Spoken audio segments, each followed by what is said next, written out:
Coming up at 8 o'clock, we'll have the grand prize winner of the trip out to Boston to see Smashing Pumpkins. Right now, though, you saw the movie last night. I didn't get a chance to see it, but it comes out today. It is Halloween. Rob Zombie's joining us. How you doing, Rob? Good. How you doing? Good, bud.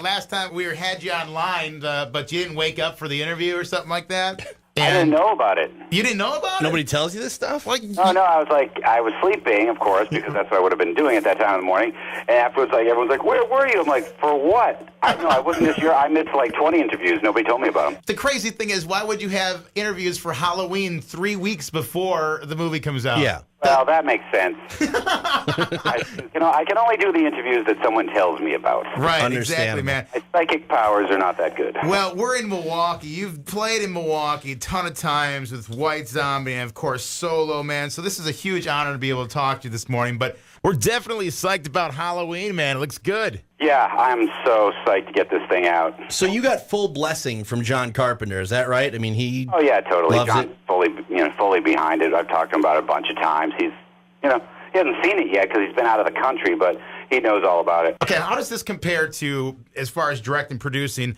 House of a Thousand Corpses as well as The Devil's Rejects? I mean, stylistically and in every way, it's a much bigger, more mature film.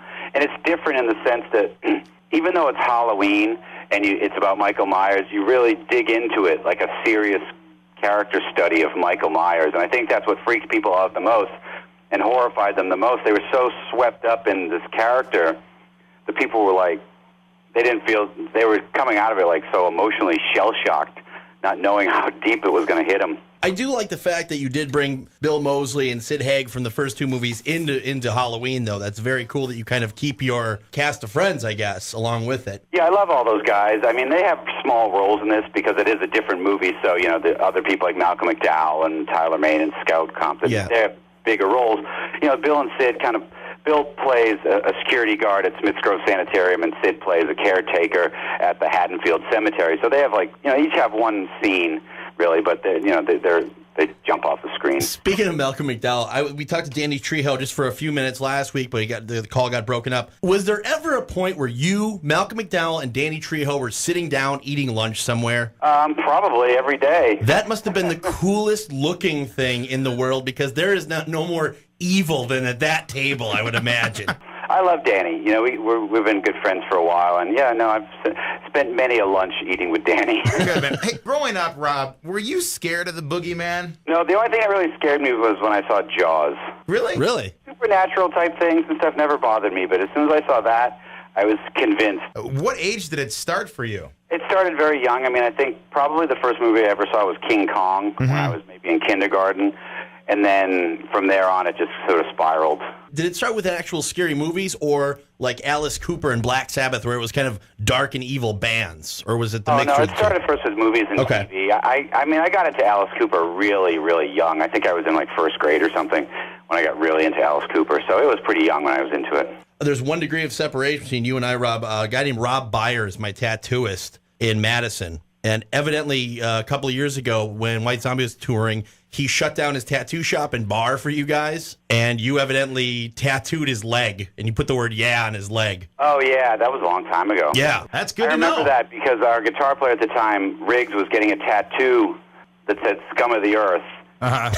But I remember saying to him, Riggs, those words scum and of are so close together, it looks like it says scummo the earth. This is the portion of the interview where we hit it and quit it. We're on the phone with Rob Zombie. Halloween comes out today. And, of course, he's from White Zombie as well as a solo career. Speaking of music, Rob, I know you're a big Ramones fan. Give me your favorite Ramone, Dee Dee or Joey? Or you can pick off the list. It's weird because each of those guys are so instrumental. It's like Joey was the sound of the Ramones. Yeah. But Dee Dee seemed to be the spirit. Joey was the sentimental with the great voice, but Dee Dee was the punk. I'll give you both. Let's go back to Zombie. Zombie by the Cranberries or Zombie by Gwar? I don't know the Gwar song, and the Cranberries song is incredibly grating, so I would have to go with the Gwar song. Without hearing it. Speaking of grating, let's go the other way. a Rob that would less irritate you? Rob Bass or Rob Thomas from Matchbox 20? Rob Bass from It Takes Two. Rob Bass. It takes two to make a thing go right. Oh, yeah, that's a great song. All right, Rob Bass wins.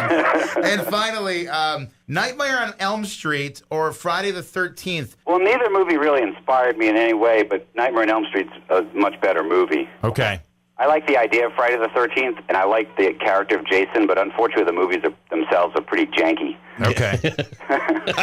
I like that word. Janky. And he knows Rob Bass, too. Rob Zombie on with Cramp and Adler, FM 1021. Halloween's a new movie, obviously from White Zombie and House of a Thousand Corpses, as well as The Devil's Reject. Hey, man, thanks for taking the time out this morning. No problem. Thanks, man.